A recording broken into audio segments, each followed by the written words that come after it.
বাংলাদেশের মধ্যে একটি শুধুমাত্র সুনামধন্য রাজনৈতিক দল আছে।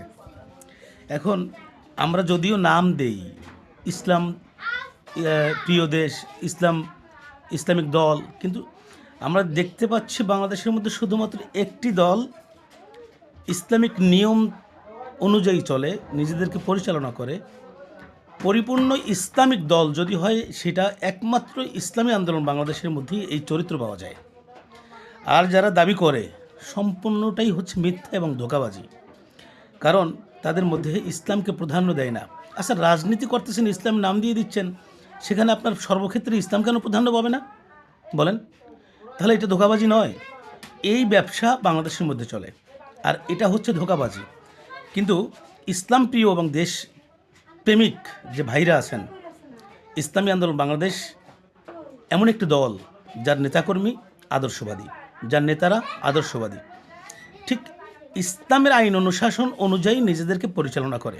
অনেক ভার্সিটির শিক্ষার্থীরা ইসলামী আন্দোলনের সাথে ঢোকার পরে যখন জুব্বা টুপি গায়ে মাথায় পড়ে, তখন বোঝা যায় যে এরা মনে হয় যেন কেমন একটা আলাদা জগতের মানুষ, এরকম ইনসাল করেন।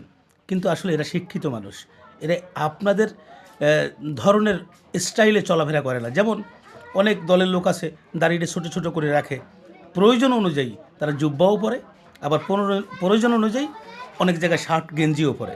তো এই যে তাদের একটা যে আন্ডারগ্রাউন্ড রাজনীতির সিস্টেম, এটা কিন্তু ইসলামী আন্দোলন করে না।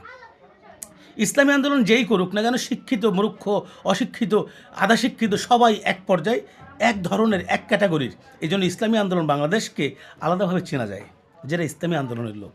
এই জন্য ভাই, যারা আসন্ন জাতীয় নির্বাচন সামনে 2026, এই নির্বাচনে আপনার পছন্দের প্রার্থী ইনশাআল্লাহ ইসলামী আন্দোলনের পক্ষে দেওয়া হয়েছে। আপনি আপনার 12 তারিখে সুনির্দিষ্ট এবং ইসলামের পক্ষে যদি আপনি আপনার ভোট অধিকার সাক্ষ্য দিতে যান, তাহলে অবশ্যই আপনাকে চুজ করতে হবে হাত পাখা মার্কা। এই হাত পাখা মার্কার কোনো বিকল্প নাই।